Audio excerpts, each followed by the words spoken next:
Bienvenue chez 30 mètres immobilier, votre partenaire de confiance pour tous vos projets immobiliers au Sénégal. Notre agence met à votre disposition une expertise locale et un service personnalisé pour répondre à vos besoins en matière d'achat, de vente, de location et de gestion immobilière. Nous disposons d'une fluidité dans les démarches administratives et ce grâce à nos différentes relations avec les administrations publiques. Vous êtes à la recherche d'un terrain, nos équipes sont sur place pour répondre à vos besoins. Avec 30 mètres immobilier, bâtissez votre avenir, sécurisez votre investissement.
dafa wuti doole am weesul bëggeel dafa bari doole tukki tekki mel ni ñoom dem yóbbaale li ma moom su ëllëgee ñu bañ ma jaay doole jàmbaar dawul dafa wuti doole am weesul bëggeel dafa bari doole dem ca teel ñëw fàtte li ma weesu gis leneen tegu ci yoon bañ a geestu mettitu xol dina tax nit ki fàtte li mu doon ba ñu xeeb ko mu jaare fa soppeeku te ñi may laaj ndax maa ko tey xam ne àdduna dangay bëree ba xëy daanu say bëgg-bëgg ak sa njaboot mën na tax nga jël sa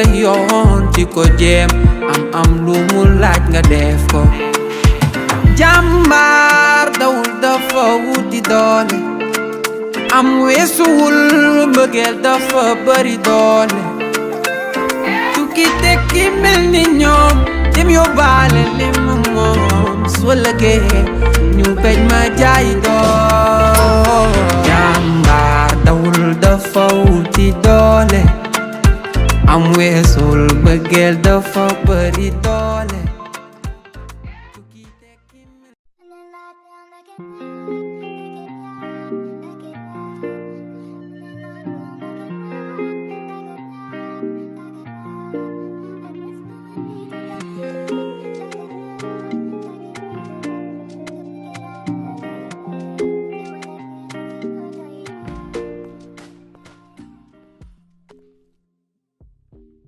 Bonjour, papa.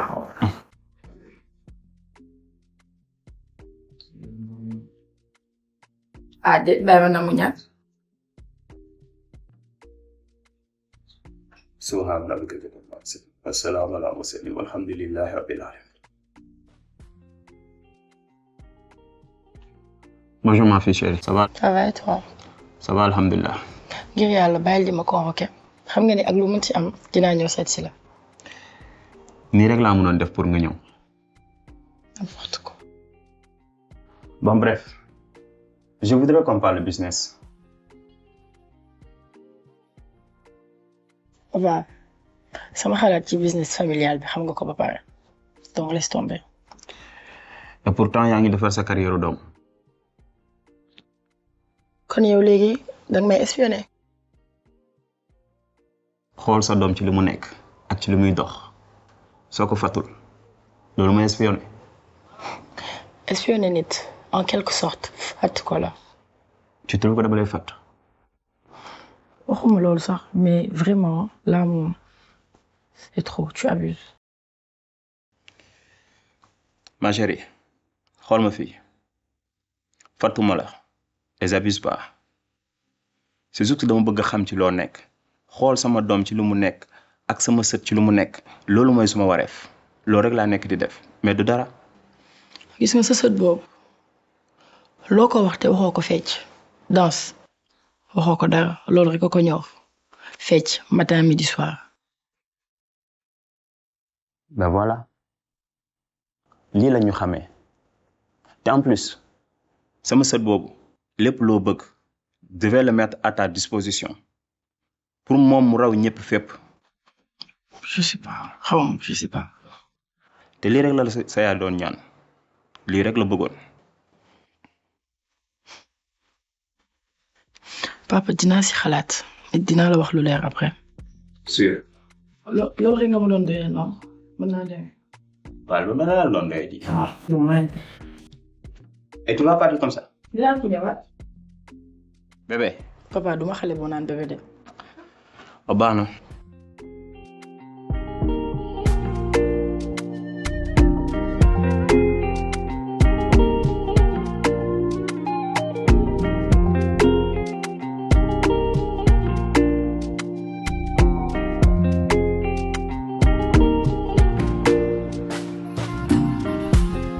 Alors, merci beaucoup d'être passé. Je vais pas te prendre beaucoup de ton temps. J'aurais juste un service à te demander, si tu veux bien. Non. Vas-y, je t'écoute. Alors, j'aimerais, si possible, arrêter le contrat de Oumar. Écoute, pas de souci. Bah écoute, par la même occasion, j'aimerais également que tu rompes le contrat de Célie. C'est bizarre, mais... Ok, moi, ça me va, y a pas de souci. Parfait. Ouais. Tout le monde est content. Naturellement. Je peux y aller? Oui, je te libère.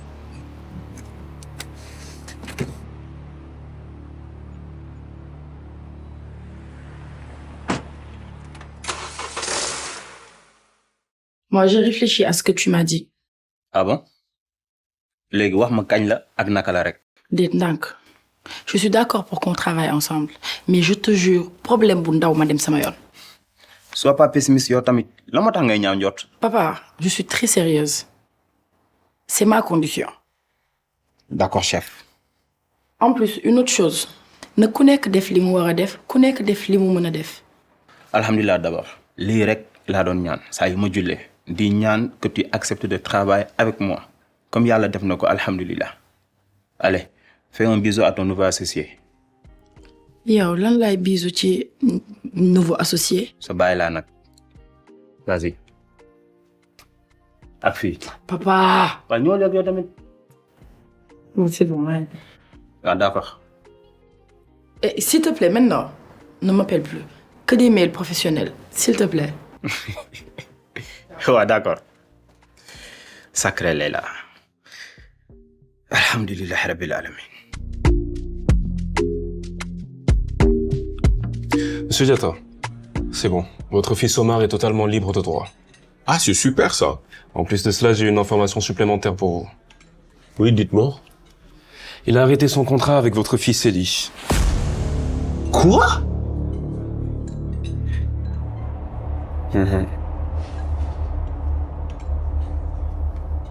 Ok, merci.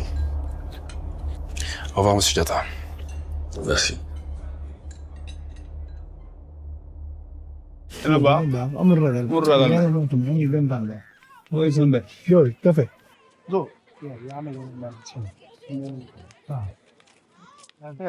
salaamaaleykum. tëj nga fi yow xanaa nga dof. bu ma gaañ dafa ndànk.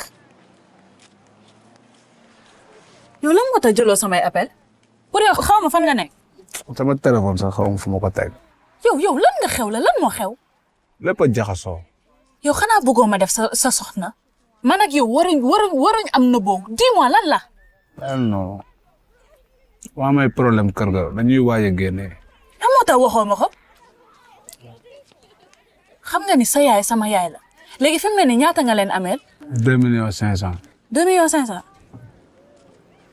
dinaa ko jox suba. waaw man teel ma sa xaalis bi nga doon dajale de. xoolal nang ma may jàmm de affaire bi du loolu. maag yow benn lañ xam lan laa lay ñaan ngir yàlla focusal si sa projet yi décrocher ay contrat nga teral sa yaay yow sa yaay gisoo ni mu sonnee danga ko bëgg a yokk naqar. ah baax na man dem ma gunge la. bàyyi xel ci li ma la wax de. baax na yoon mi naka la.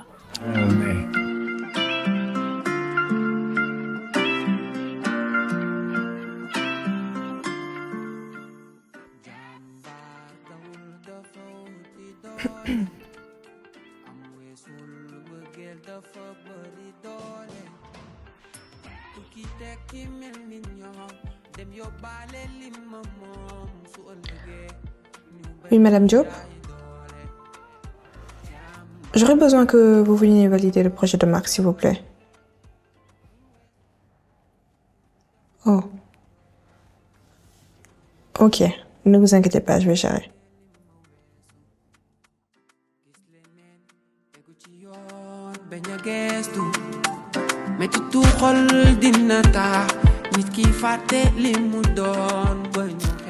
Hein, bébé.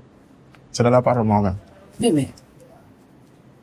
Déjà yow la kan ak ban fit nga am ñëw toog jàkkaarloog man naan ma tiens foo ma xamee. Sans affectif toi aussi. dama ñëw kese pour waxtaan ak yow. dañ la ne man célibataire laa boo xam ne mën nga ma gàddu yóbbu ma sa kër facilement. lu tax nga bon sa boobu. dama ñëw kese pour xamante ak yow tamit. waaw loolu du jot rek. xam nga la laa lay yëgal nga jóg dama soxla air frais loolu mën na nekk est-ce que. on dirait que tu me connais pas. bébé. hey merde doo ange nit njaay kese nga donc dama bëgg nga jóg nga xajal ma. Elle a intérêt à se calmer, hein. S'il vous plaît, monsieur, il faut quitter le lieu parce que cette dame est une habituée ici. Elle nous a jamais posé de problème. Veuillez la laisser tranquille.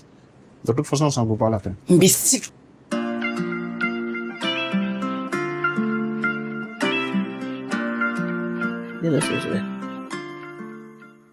Salaamaaleykum.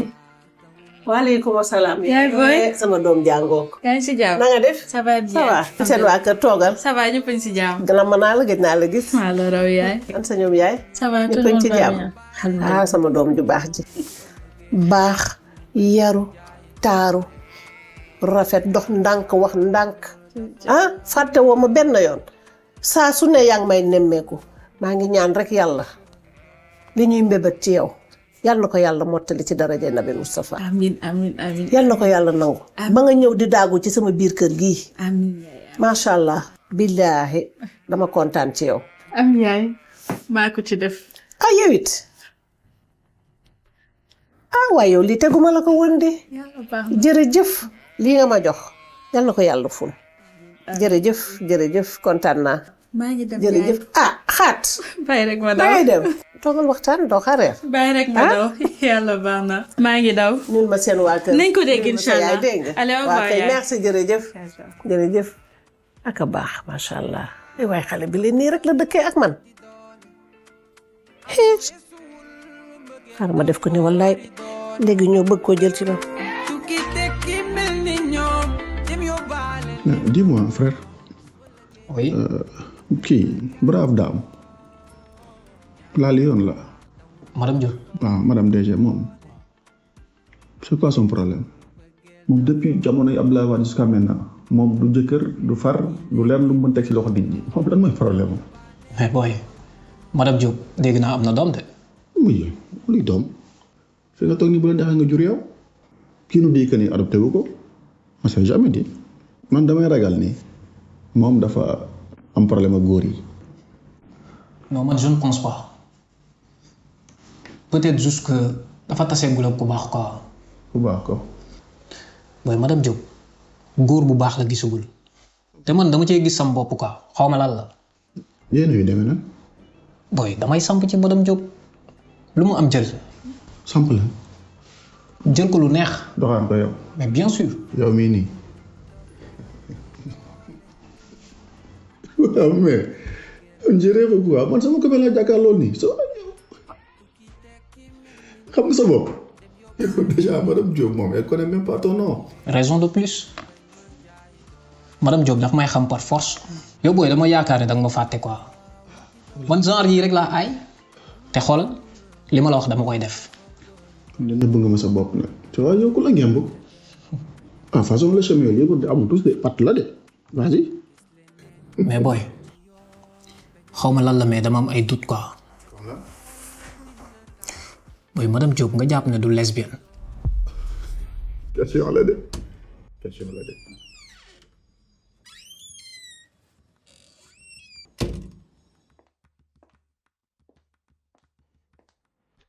Messieurs, je pense que vous avez du travail. Ce n'est même pas que je pense, c'est que j'en suis sûre. Si vous n'en avez pas assez, on peut toujours vous en rajouter, hein.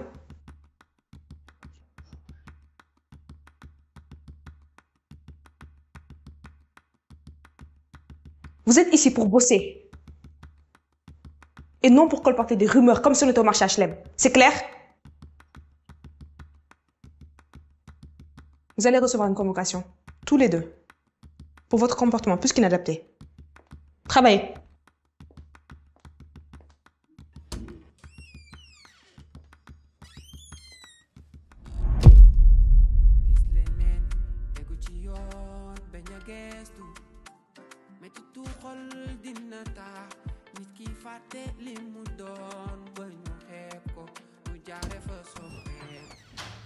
Rokia, tu m'as vraiment déçu, toi. Toi, je suis vraiment choqué de ton comportement. Mais Hassan, qu'est-ce qui se passe? Je ne comprends pas. Et arrête ton cinéma. Mais je te jure que je ne comprends pas. Toi, tu oses te pointer ici comme si de rien n'était. Mais justement, je n'ai rien à me reprocher, dis-moi. Vendredi, tu m'as fait signer un document sachant que j'étais pas du tout concentré. Un document? Mais le document, je ne l'ai pas consulté moi-même, je ne l'ai pas lu. Et tu penses que je vais gober ça? Écoute Hassan, jamais je t'aurais fait du mal. Je n'ai aucun intérêt sur ça. Et moi qui te faisais confiance, en fait. C'est moi le con, quoi. Assieds-toi, s'il te plaît, Hassan. Eh, bu ma wax ma toog de. Assieds-toi, s'il te plaît. Rokia, xoolal bu ma saagaloo.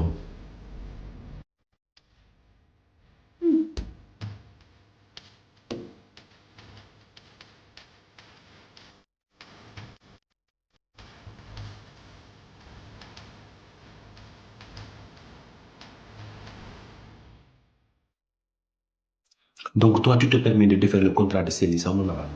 Yow kan nga yab. Mais toi, est-ce que ça va? Ça va très bien.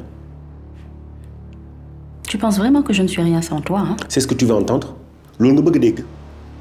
Alors, si je comprends bien, tu allais récupérer le contrat d'Omar et tu es en train de me reprocher ce que toi-même tu as fait. Xam nga la laa la yëgal. L'intérêt de mes enfants avant tout. Toi, tu ne sers que des intérêts personnels. Mais yow xanaa tey kon yow noonu nga may fayee xoolal gis nga sama jëmmiñ Nafi moo tax sa alal mu toll fu mu toll. alal ji ngay pasar pasaree di ci sañse di ci noos yow alal jooju ngay weddi tey. xoolal su ma neexee man instant bi sama xel dal na pour ce qui est du reste je m'en contrefous kippewuma ko l'essentiel c'est que j'ai récupéré le contrat de mon enfant. xam nga la laa la yëgal nga dal te arrêté cëppi cëppi bi ngay cëppi cëppi wóolu nga sa doole trop. effectivement. yow di nga jooy ba ci dara kam màtt sa loxo wiccar ni su ma yëgoon et beneen bi mooy dégg naa da nga am beneen business bu ma yëgul man yow Nafi. ay way Samba yéen téye leen ma man balaa may yuuxu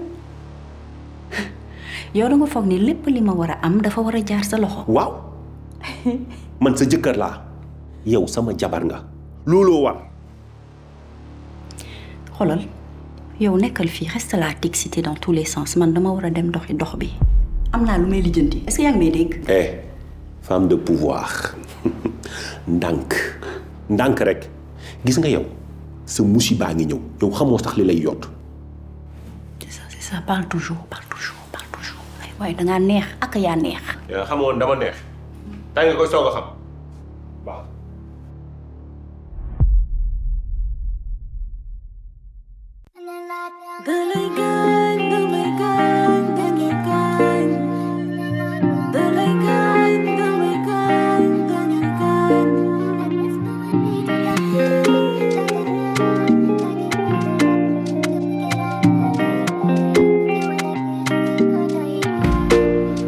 man mën naa ci yow àdduna ak la ca biir ñoom nee nañ du mag yow te sama xol bi ci yow la miir wat naa ko ci yàlla pare naa pour moom la jëmm ji nee na yow la xol bi tamit nee na yow la ndeke nekk ak yow du mën a ne mënu la ne te bëggoon naa mu mën a ne waaye manu la ne neexul ci xol ki nga bëgg ne ca loxo yi keneen ngay toog di jooy boo sañoon ngeen àndu dundu leneen dama la nopp waaye manu la ne yow tam danga ma nopp waaye manu la ne dama la nopp waaye manu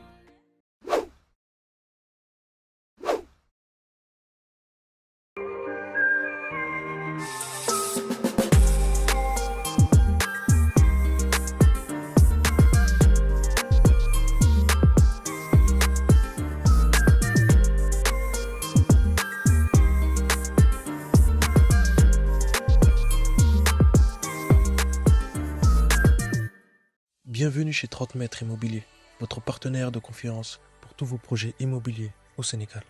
Notre agence met à votre disposition une expertise locale et un service personnalisé pour répondre à vos besoins en matière d'achat, de vente, de location et de gestion immobilière.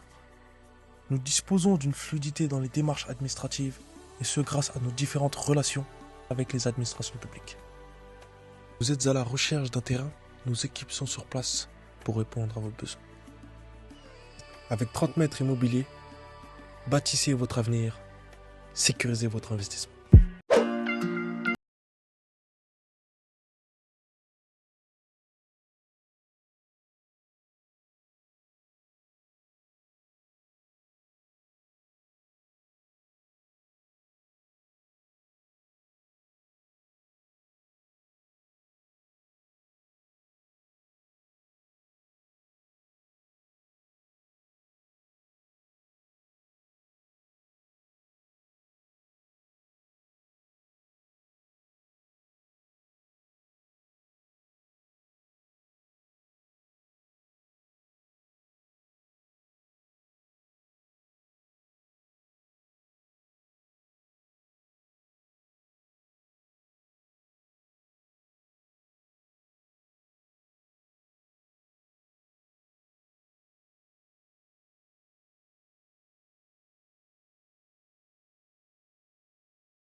mbëggeel dafa bëri doole tukki tekki mel ni ñoom dem yóbbaale li ma moom su ëllëgee ñu bañ ma jaay doole jàmbaar dawul dafa wuti doole am weesul mbëggeel dafa bëri doole dem ca teel nga ñëw fàtte li ma weesu gis leneen tegu ci yoon bañ a geestu metti tu xol dina tax nit ki fàtte li mu doon ba ñu xeeb ko mu jaare fa soppeeku te ñi may laaj ndax maa ko tey xam ne àdduna dangay bëree ba xëy daanu say bëgg-bëgg ak sa njaboot mën na tax nga jël sa yoon di ko jéem am lu mu laaj nga def ko jàmbaar dawul dafa wuti doole am weesuwul mbëggeel dafa bëri doole tukki tekki mel ni ñoom dem yóbbaale li ma moom su ëllëgee ñu bañ ma jaay doole jàmbaar dawul dafa wuti doole am weesul mbëggeel dafa bëri doole yaa mbir mi du jaamu jam ko jamra li ne fàng duñ ko càmbar ak ni paaka yoonu mbar ba doole doxul jaamu jàmbar man la mbërgu daan seen mbëri bul ko tëkku ndax du dër bi ku ko sañ a bañ na bërëngu ci dër bi foog ma rentale ko sécu si sa mental du suffit. C'est lourd ce que tu fais. Big manager, oui on essaie hein. C'est bien. Ce qui est sûr, c'est que tu es mieux ici. Ouais, c'est vrai que je m'aime un artiste. Bon, tu as le droit. Attends, je te donne le programme. Tu as un shooting mardi, le tournage de ton clip mercredi et tu es programmé pour le festival dimanche prochain. C'est bon? Ah ouais, agenda chargé hein. Ouais, très très chargé. On n'a pas le temps de dormir. Il faut enchaîner. Ah super, ça me va. Ok. Je vais repasser tout à l'heure. Je te laisse bosser. D'accord. Inch'Allah. Eh, Kumba. Oui? Comment ça fait là? Retiens juste ça. Tu es mieux ici. Merci. Tout à l'heure.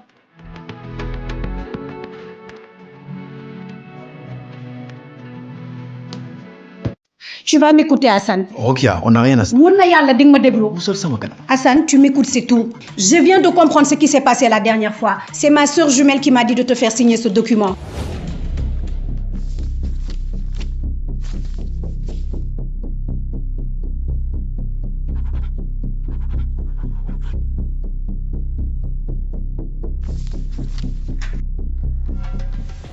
Elle m'avait pas tout dit, mais je viens de comprendre en fait qu'elle a servi les intérêts de tes concurrents en m'utilisant.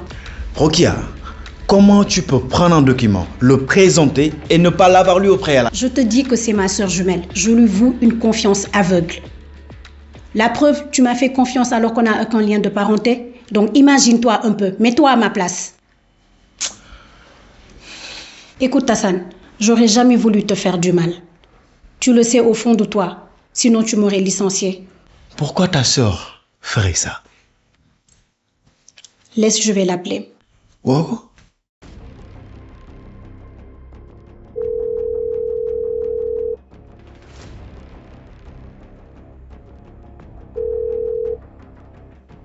Raki, document bi nga ma jox la dernière fois contre Hassan là. Waaw, effectivement, samay directive bu patron la. Mais yow Raki, lan moo tax safuma la? Lan moo tax bi ñu nekkee xale ba tey nii rek da ngay diiranteeg man mbagg? Xoolal Rokia Cissé, bul ma sonal. C'est Hassan qu'on a attaqué. Toi, reste en dehors de tout ça. Loolu mooy sa wax. Waaw.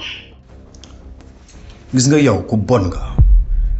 Li nga def ni da nga falee din ci génn. Regarde, pour moi même c'est pas grave, je pourrais toujours rattraper mon coup quoi. Mais ta propre sœur, lii du la jig. Xoolal Hassan, c'est juste le business, rien de personnel. De toutes les façons, tu n'es pas ambitieux. Kon yow yàq moo la ñor moo la tax a jóg. Amul benn problème.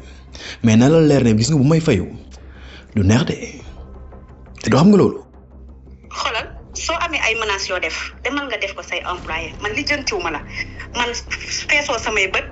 Te xoolal, sooy dem yóbbaale sama seex. Faalewuma la. doo leen dara doo leen tous. Mais elle est vraiment folle celle-là. Tu vois, c'est ce que je me peine à te dire. Elle est allée trop loin. Mais elle a déclaré la guerre à qui?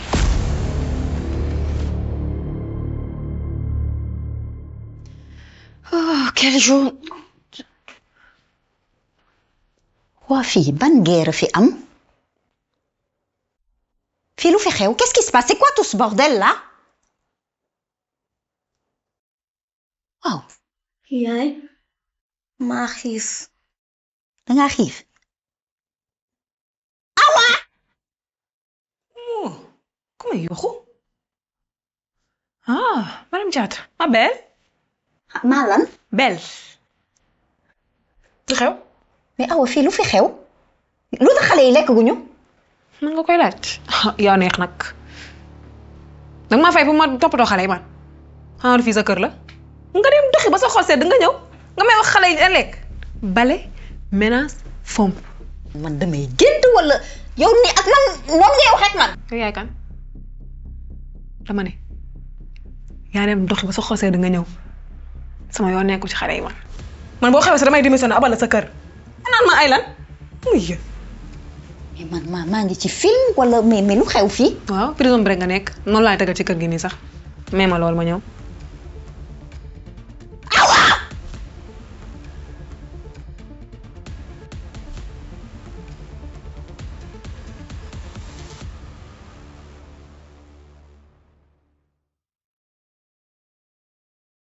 instant bi moom comme yàlla def na ñoo doon ba egsi fii amatuñu droit def benn erreur. Baye. nan focus jéem a talal. moo gën a baax. loolu. Hey, qu'est-ce que tu fais ici? waroon liggéey. démissionné naa de bàyyi la. yow da nga dof wala lan moo dal foofu lañ la soxla woon. duma sa morom de maa bëgg nga dimbali ma may sama jamono yi xamoo sax boobu ba maa doon liggéey foofu yaa fa doon liggéey nga xam ne yaa fa doon teg jinne boobu nga xam te may mel ko dëkkoon ak Poutine.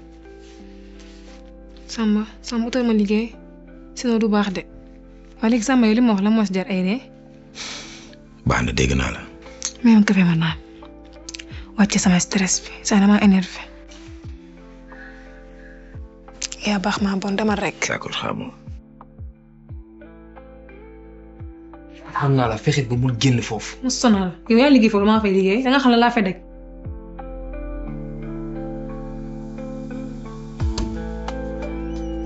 Tu vas bien? Rokia, ça va très bien et toi? Oui, merci. Du coup, ma soeur travaille avec Monsieur Diatta. Ouais, mais ça, on s'en doutait un peu quand même. Eh ben, écoute, ils sont actuellement en train de programmer un shooting. Et je pense que je peux tout faire saboter. Écoute, tu as carte blanche, si tu veux. Par contre, faut juste pas que tu te mettes en danger. Oui, je suis une pro, ne t'inquiète pas. Ah, c'est bon pour moi dans ce cas-là. D'accord.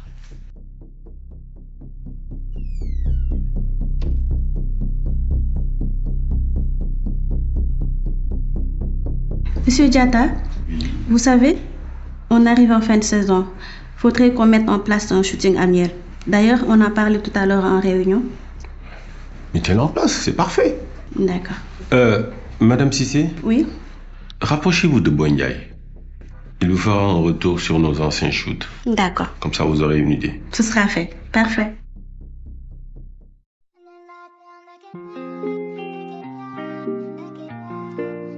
Bonjour, ma fille. Papa, Comment tu vas? ça va et toi? Tranquille. Alhamdulillah. Et le travail? Bon, je te présente Adama. Il est chargé de la communication du canal de l'Afrique. En même temps, celui qui fait le lien entre nous et les frontières. Adama, voici ma fille Leila. Ça va? Merci. Bon, je vous laisse faire connaissance. Je vais répondre cet appel. D'accord. Ok. Hey, yo, est-ce que ça va? Hey. Écoutez, madame, je suis vraiment désolé. C'est votre père qui m'a demandé de faire face sous prétexte que vous allez m'aimer. Papa! Hey, il se passe C'est quoi bon, ici? mun ngeen dem dinaa la woo après. Leila, lu xew? Hein? mun ngeen dem dinañ déggante après. J'ai des réunions à faire. D'accord, on y va, Abdoulaye.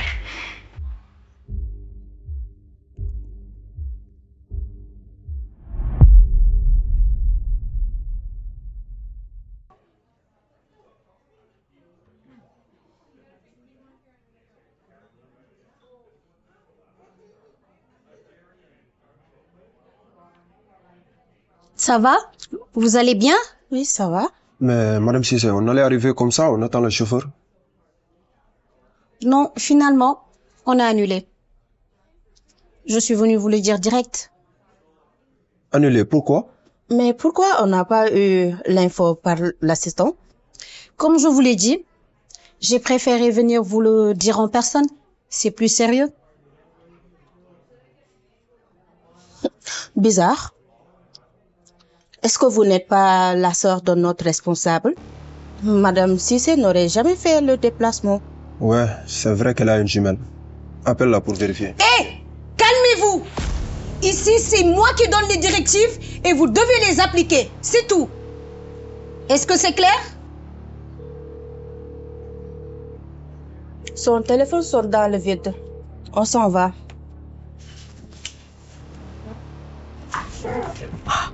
Quoi? Très bien. Personne ne bouge d'ici. Vous allez sagement vous asseoir, commander à manger et je gère le reste. C'est bon?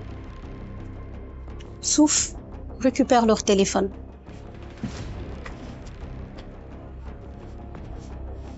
Parfait.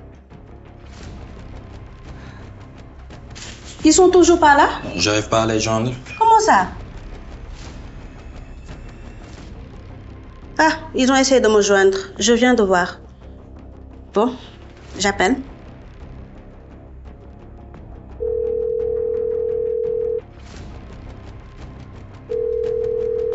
Allô? Rokia? Ma bébé. Mais toi, tu es folle? Qu'est-ce que tu fais avec le téléphone de mon égérie? Ils sont avec moi, t'inquiète. Tout va bien. On va juste manger un bout. Et ils ne viendront pas au shooting, ma chérie. Mais t'es sérieuse là? Ah, t'as voulu jouer avec moi, n'est-ce pas? Dis-moi que retour au Kaya Cissé. Je te laisse, bébé. Notre commande arrive. Bye. Eh? Elle est malade? Qu'est-ce qui se passe, Madame Cissé? C'est bon, on annule tout. Ils ne viendront pas. Comment? Je dis, on annule tout. Duñu ñëw. Fay leen seen xaalis ñu dem.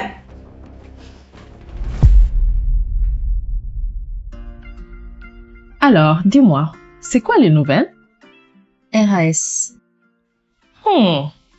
Je n'y crois même pas. Kon yéen ñaar daal da ngeen décider jëlal ma campagne man maay seen fenkat. Ami dafa bëgg a wax ne que yow yaa ñu ëpp ay dugg-dugg. Waaw kay gëj nañoo gisee kon boo kaayu bees yi war naa bari. De vraies petites choses, vous deux. Bah écoutez, avec Hassan, rien de spécial avec lui. Ma ménagère, elle, quant à elle, elle m'a plantée. Elle a démissionné. Et pour couronner le tout, mon mari est devenu complètement cinglé. Il a décidé de faire de moi son ennemi numéro 1. Kër bi daal wàcc na ba zéro. Xam ngeen lépp. Ah, j'avoue que la merde. Je suis vraiment désolée pour toi, ma chérie. Mais non, c'est rien. Vous savez quoi? Il profite entre filles. Et en plus, avec l'ouverture de mon label, c'est le signe d'une toute nouvelle vie. Waouh! Magnifique vie! Inch'Allah! Bon, allez, on se boit un petit café, là? Ouais. Pourquoi pas?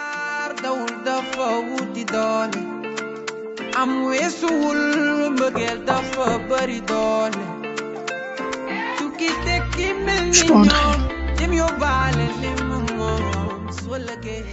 Bonsoir, ma fille. Ni nga may teeroo. Sa frère yi bokkal na. Qui d'autre que toi, sama doomu pap.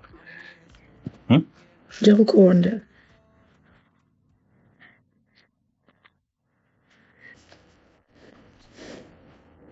Ma chérie, dama ñëwoon pour ñu waxtaan. Yow laay déglu. En fait, je sais que li ma def keroog ça se fait pas. Waruma koon def. Moo tax ma ne naa ñëw ñu waxtaan. Te xam nga ne man yow rek laa am te bëgguma dara lu la metti.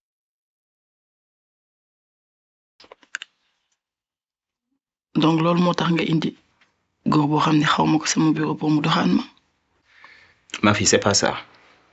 Da nga war a xam ne léegi dootoo xale. Magum jëmm nga. te sëy daf la war j'avais juste trouvé que me présenter le góor bu nga xamante ne nii mooy nekk sa borom kër nekk sa wet épauler la soutenir la. soxlawuma ko en fait soxlawuma góor sama wet bugguma bàyyi leen ma ak waxu góor soxla nga góor soxla bàyyi leen ma liggéey toppatoo sama doom comme ni ma waree parce que loolu moo ma war. ma chérie jigéen nga te sëy daf la war wala xam nga loolu.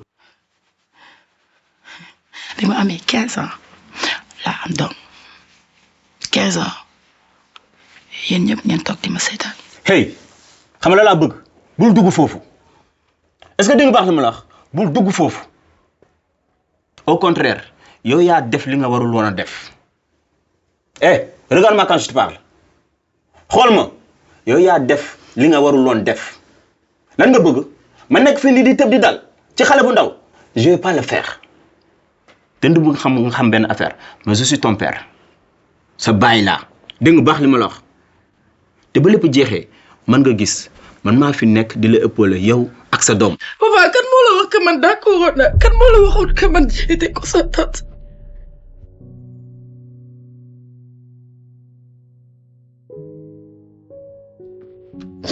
ma fille.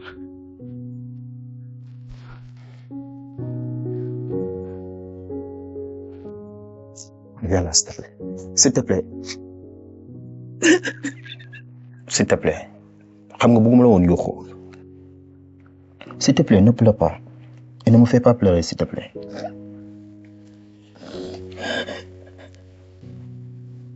Ça se fait. Non, mais t'es grave, toi. J'aurais aimé voir sa tête. Ah, mais écoute, tu ne peux qu'imaginer, hein. La connaissant, xam naa ne nekku ci jàmm. Bonjour. Bonjour. Nous cherchons M. Hassan Diaye et Mme Cissé Rokia. C'est nous-mêmes. Nous-mêmes. C'est la police. Ok, c'est à quel sujet?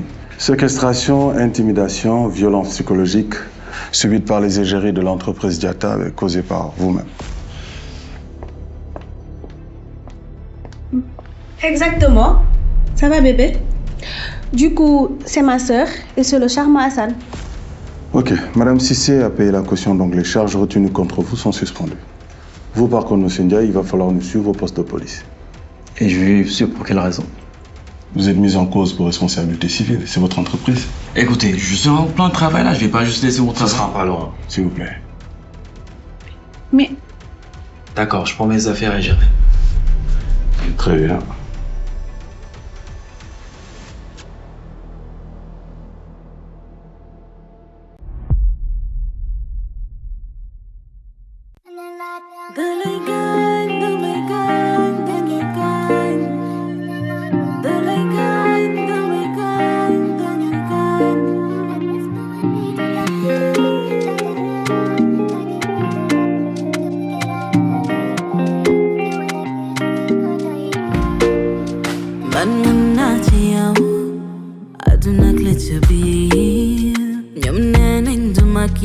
sama xol bi ci yow la mi wat naa ko ci yàlla bari naa pour moom la jëmm ji nee na yow la xol bi tamit nee na yow la ndeke nekk ak yow du mën a ne mënu la ne te bëggoon naa mu mën a ne waaye mënu la ne neexul ci xol ki nga bëgg ne ci loxo yi keneen ngay toog di jooy boo sañoon ngeen àndu dundu leneen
Bienvenue chez 30 mètres immobilier, votre partenaire de confiance pour tous vos projets immobiliers au Sénégal. Notre agence met à votre disposition une expertise locale et un service personnalisé pour répondre à vos besoins en matière d'achat, de vente, de location et de gestion immobilière. Nous disposons d'une fluidité dans les démarches administratives et ce grâce à nos différentes relations avec les administrations publiques. Vous êtes à la recherche d'un terrain, nos équipes sont sur place pour répondre à vos besoins. Avec 30 mètres immobilier, bâtissez votre avenir, sécurisez votre investissement.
dafa wuti doole am weesul bëggeel dafa bari doole tukki tekki mel ni ñoom dem yóbbaale li ma moom su ëllëgee ñu bañ ma jaay doole jàmbaar dawul dafa wuti doole am weesul bëggeel dafa bari doole dem ca teel nga ñëw fàtte li ma weesu gis leneen tegu ci yoon bañ a geestu mettitu xol dina tax nit ki fàtte li mu doon ba ñu xeeb ko mu jaare fa soppeeku te ñi may laaj ndax maa ko tey xam ne àdduna dangay bëree ba xëy daanu say bëgg-bëgg ak sa njaboot mën na tax nga jël sa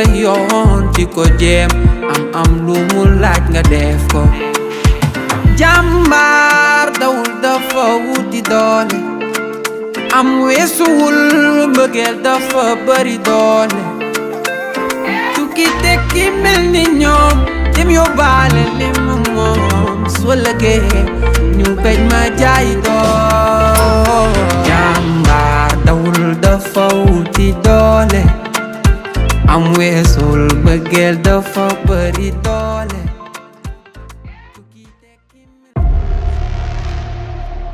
Bon, monsieur Ndiaye, le juge a requis une interdiction d'exercer jusqu'à nouvel ordre. Ah, attendez. Qu'est-ce que vous essayez de me dire là? Que je dois fermer mon entreprise? Monsieur Ndiaye, votre entreprise n'a même pas fait 1 an et vous attirez la foudre. Vous avez de la chance qu'on ne vous ait pas enfermé. Alors là, soit vous confiez la gestion officiellement à un associé, soit vous fermez l'entreprise jusqu'à ce que votre situation judiciaire s'améliore.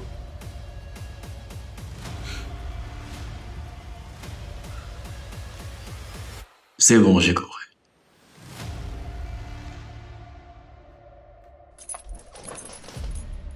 Au revoir, monsieur Ndiaye.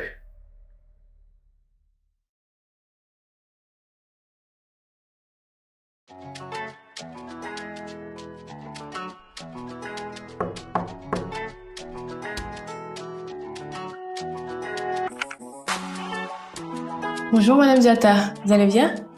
Oh, allons. Appelle-moi Nafi, sinon tu ne me rajeunis pas. Hein. Ok, Nafi, vous allez bien? Ça va.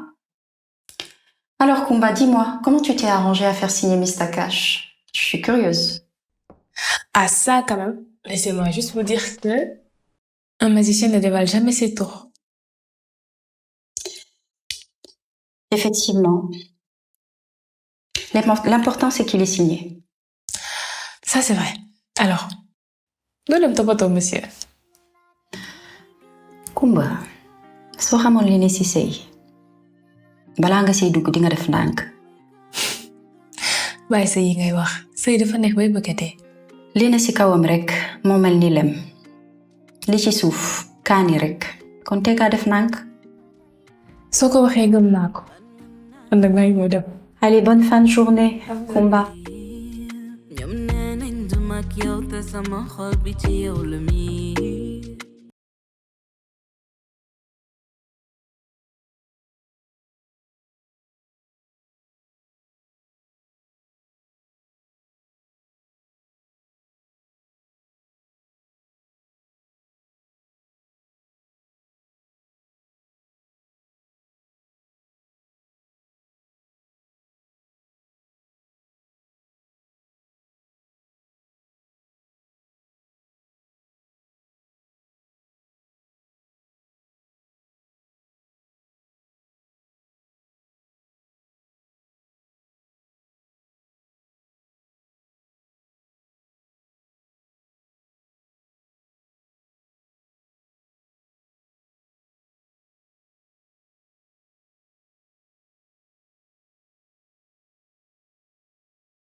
Bonjour à tous. Alors, sans trop rentrer dans les détails, votre nouvelle directrice est responsable de l'entreprise Rose Noire, Madame Rokia Cissé.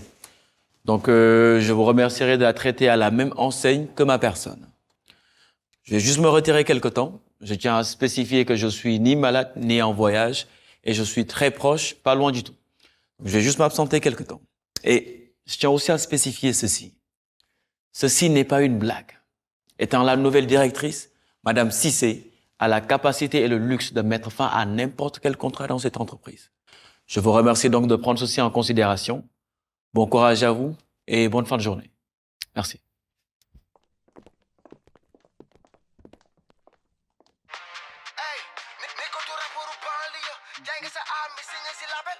Oh, man. Oh, man. Well done. Oh.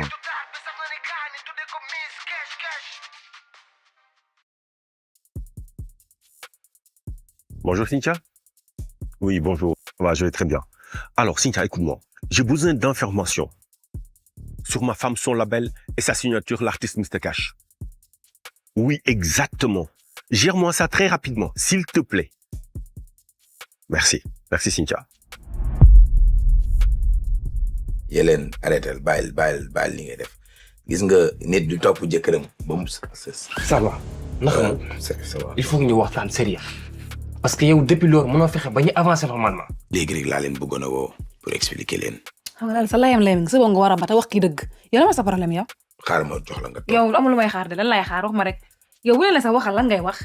on a besoin de savoir. tu nous as vendu un tas de choses temps baa ngi dem te mënoo fexe ba wax ñu lu concret. Ma femme, elle déconne. Elle déconne là. Calmez-vous, monsieur Diatta. Calmez-vous. Il faut savoir gérer ses émotions pour une meilleure gestion. Oui, mais là, c'est bon, quoi. C'est bon. Écoutez, j'ai du croustillant pour vous. Oui, dites-moi. C'est que man, Samba, maa ngi tiit. Assane man musuma sàcc. Samba, comment ça? Est-ce que doo jóg ma toog tamit wala? Samba. Man maa ko bañal sama bopp moom defuma dara. Mais Assane sekkuma ak moom lenn lu ñaaw jàmm rek la sekk ak man li ma ko waxal yëpp dara amu si. kon Samba yow foo tip nga. oh ki nax nañu yàq suñu àdduna. mais nag ba tey man mënuma la expliquer ne lii moo tax man xaw ma sax lan la. Je compte faire en sorte de les pourrir de l'intérieur. C'est-à-dire? Je vais vous dire, votre femme et son label, c'est du pain béni pour moi. Je vais d'abord abattre son artiste Mr Cash et par la suite, on déballera le plan B. J'ai entendu dire ces temps-ci un clash qui fait le buzz. Vous êtes impliqué? Disons que je suis au-dessus. Mais pourquoi tu nous as dit tout ça? Jugal. Ensemble. Mais doo leen def. Jugal. Allez, jugal. Merci. yow toogal ma kon yow sa xol dafa ñëw. peut-être yow di nga ma comprendre. maa lay comprendre. yow bu ma la waroon mbajaaga ma lay mbaj sax.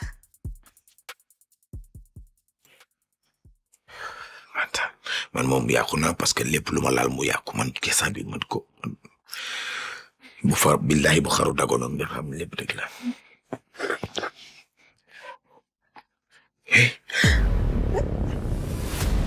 Non.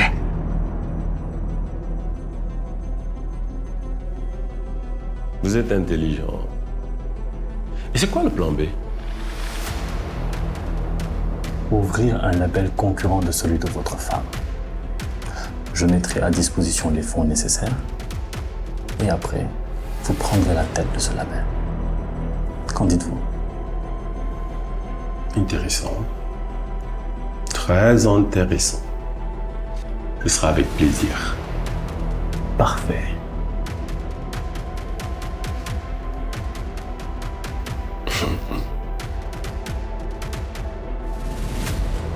Monsieur Diatta.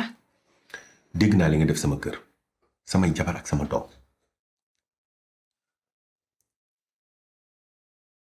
ko nga dëgg kay man la de man maa juum rek li ma def kay ñaaw na sax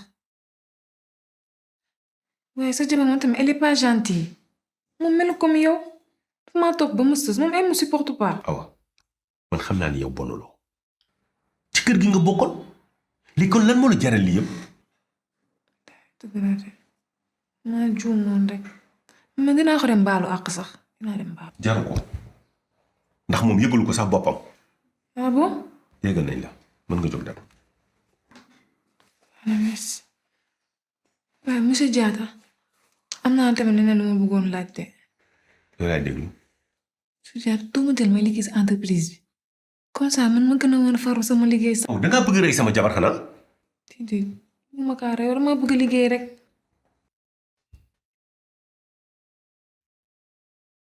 ça me va demal nga ñibbi dinaa la woo. Merci beaucoup. Je reste à l'écoute. Merci.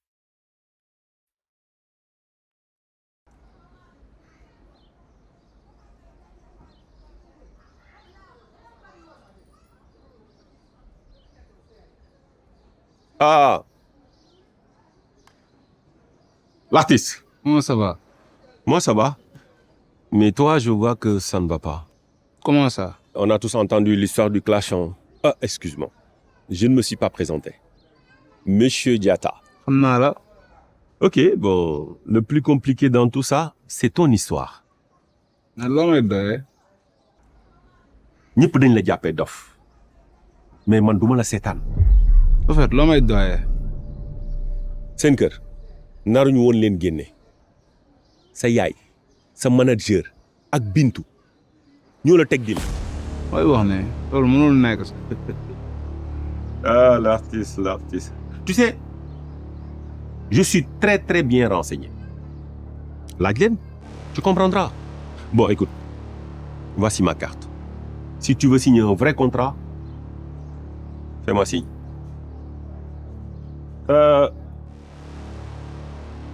Désolé, hein. Comme le dit l'adage, on ne choisit pas sa famille.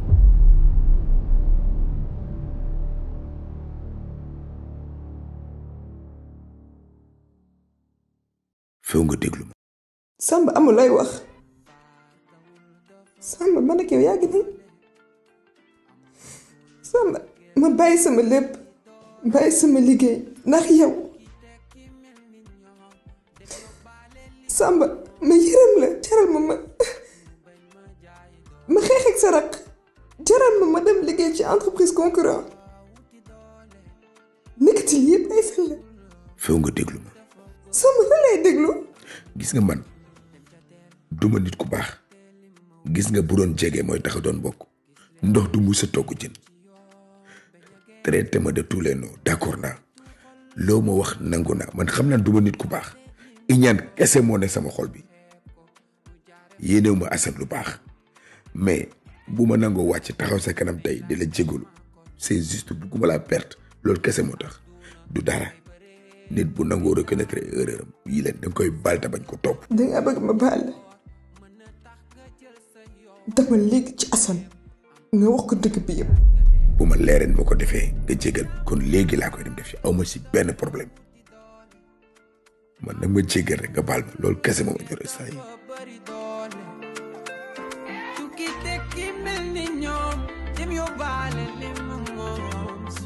Samba génn.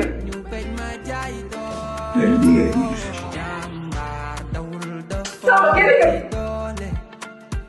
am weesul bëggeel dafa bëri doole tukki tekki mel ni ñoom dem yóbbaale li ma moom su ëllëgee ñu bañ ma jaayi doole. Vous voulez me voir? Effectivement. C'est au sujet du label. Vous pensez pouvoir être à la tête? Vous doutez de mes capacités? Pas le moins du monde, monsieur Diatta. Mais je vois qu'en ce moment, vous êtes submergé par les soucis. Donc, il est normal que je me pose des questions. Ne vous en faites pas. Je peux être à la tête et numéro 1. C'est tout ce que je voulais entendre. Par contre... Oui? Il va falloir déléguer les rênes de l'entreprise Diatta. Vous ne pourrez aucunement gérer correctement 2 entreprises en même temps. Et si je mets à disposition les fonds, j'aimerais sécuriser mon capital. Vous comprenez? J'avoue que laisser la direction à une autre personne, autre que ma femme, ça faisait pas partie de mes plans. Mais bon, si vous trouvez que c'est la solution, je vous suis. Monsieur Coca-Cola ne gère plus lui-même son entreprise. Nommez un directeur. La jeune, par exemple. Raki? Oui. Je pensais à elle. Bah voilà. Donc laissez-lui l'entreprise et gérez le label, afin d'en faire une grande multinationale. Comptez sur moi. Le business, ça me connaît.